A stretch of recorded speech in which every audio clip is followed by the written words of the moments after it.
चलिए आज बात करते हैं विलियम शेक्सपियर की सबसे मशहूर और दुखद कहानियों में से एक हैमलेट की। ये कहानी है बदले की, धोखे की और एक ऐसी ट्रेजेडी की जो आज भी सदियों बाद भी लोगों को सोचने पर मजबूर कर देती है। सोचिए, एक राज्य, एक कत्ल और एक राजकुमार जो सच और बदले के एक ऐसे जाल में फंस गया है जहां से निकलना नामुमकिन सा लगता है। ये कहानी है डेनमार्क के शाही परिवार की जो धोखे और बदले की आग में जलकर खुद अपनी तबाही लिख देता है। तो कहानी शुरू कहां से होती है? कौन है वो किरदार जिनकी जिंदगी इस पूरी ट्रेजेडी के बीचों बीच है? तो कहानी के मेन प्लेयर्स हैं सबसे पहले खुद प्रिंस हैमलेट, फिर है उसका चाचा क्लॉडियस जो अब नया राजा बन बैठा है, हैमलेट की मां क्वीन गर्ट्रूड और हैमलेट की प्रेमिका ओफिलिया और उसके पिता पोलोनियस। कहानी की शुरुआत होती है डेनमार्क के राजा की अचानक मौत से। प्रिंस हैमलेट अपने पिता के जाने के गम में तो है ही, लेकिन उसे जो बात सबसे ज्यादा परेशान कर रही है वो ये है कि उसकी मां क्वीन गर्ट्रूड ने बहुत ही जल्दी उसके चाचा क्लॉडियस से शादी कर ली है। और फिर कुछ ऐसा होता है जो बिल्कुल भी नॉर्मल नहीं है, एक अलौकिक घटना जो पूरी कहानी का रुख मोड़ देती है और हैमलेट को एक ऐसे खतरनाक रास्ते पर ले जाती है जहां से वापसी मुमकिन नहीं। हुआ ये कि महल के गार्ड्स को रात में एक भूत दिखने लगता है और ये भूत हूबहू हैमलेट के मरे हुए पिता यानी पुराने राजा जैसा दिखता है। अब ये बात जब हैमलेट को पता चलती है तो जाहिर है वो खुद उससे मिलने का फैसला करता है। और जब हैमलेट की मुलाकात उस भूत से होती है तो एक ऐसा सच सामने आता है जो उसके पैरों तले जमीन खिसका देता है। वो भूत कोई और नहीं बल्कि उसके पिता की ही आत्मा है और वो बताता है कि उसकी मौत कोई हादसा नहीं थी बल्कि उसका कत्ल किया गया था। और कातिल था उसका अपना ही भाई क्लॉडियस, जिसने कान में जहर डालकर उसे मार डाला। और अब भूत हैमलेट को एक ही काम सौंपता है, मेरी मौत का बदला लो। तो अब हैमलेट के सामने एक बहुत बड़ा सवाल है, क्या उस भूत की बात पर यकीन किया जाए? क्या उसका चाचा सच में कातिल है? ये जानने के लिए उसे सबूत चाहिए और इसके लिए वो एक बहुत ही चालाक प्लान बनाता है। लेकिन सवाल वही है, एक राजा के खिलाफ सबूत कैसे जुटाए जाएं? तो अपनी असली मंशा को छुपाने के लिए और सच का पता लगाने के लिए हैमलेट एक अजीब रास्ता चुनता है। वो पागल होने का नाटक करने लगता है। उसका प्लान वाकई बहुत क्लेवर है। वो महल में कुछ एक्टर्स को बुलवाता है एक नाटक करने के लिए, और इस नाटक की कहानी बिल्कुल वही होती है जो भूत ने उसे बताई थी। एक राजा जिसकी हत्या उसका भाई कान में जहर डालकर कर देता है। हैमलेट का मकसद सिर्फ एक था, नाटक देखते हुए क्लॉडियस के चेहरे पर सच की झलक देखना। और हैमलेट का प्लान काम कर गया। बिल्कुल वैसा ही हुआ जैसा उसने सोचा था। जैसे ही क्लॉडियस स्टेज पर अपने ही किए गए गुनाह को दोहराते हुए देखता है, वो बौखला जाता है।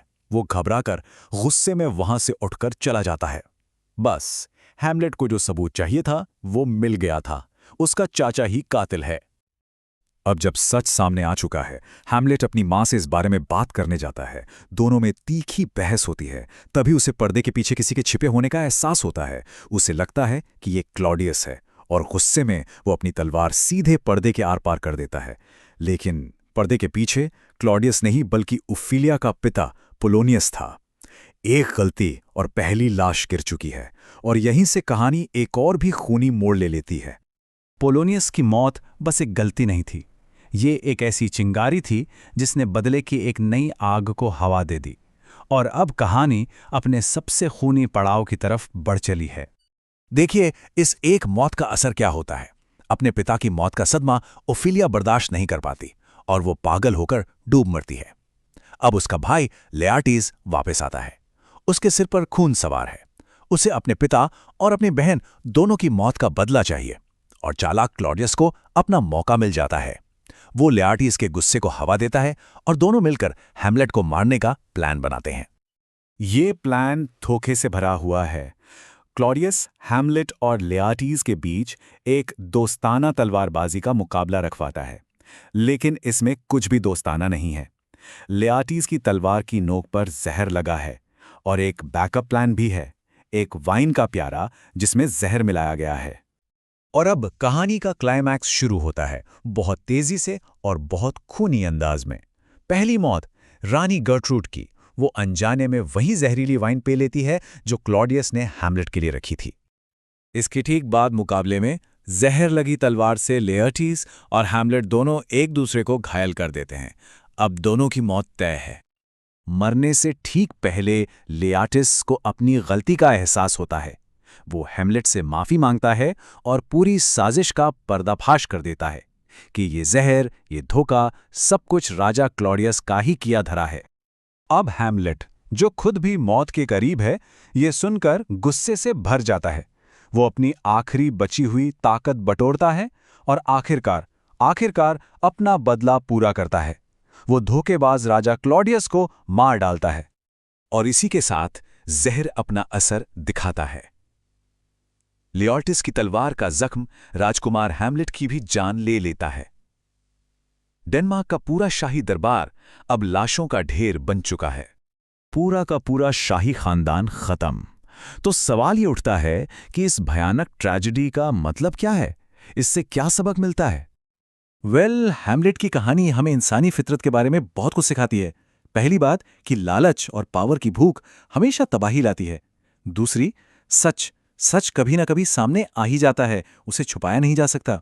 और शायद सबसे बड़ा सबक यह है कि बदले का रास्ता सिर्फ और सिर्फ दुख और मौत की तरफ जाता है। ये एक ऐसा चक्र है जिसमें अंत में कोई नहीं जीतता।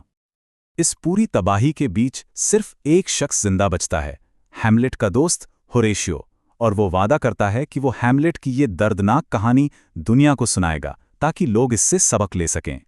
डेनमार्क का शाही परिवार तो खत्म हो गया और अब नॉर्वे का राजकुमार फोर्टिनब्रास आकर खाली सिंहासन पर बैठता है। शायद एक नए दौर की शुरुआत। और आखिर में ये कहानी हमें एक बहुत बड़े सवाल के साथ छोड़ जाती है। क्या बदले का कोई भी रास्ता ऐसा हो सकता है जिसके आखिर में तबाही ना हो?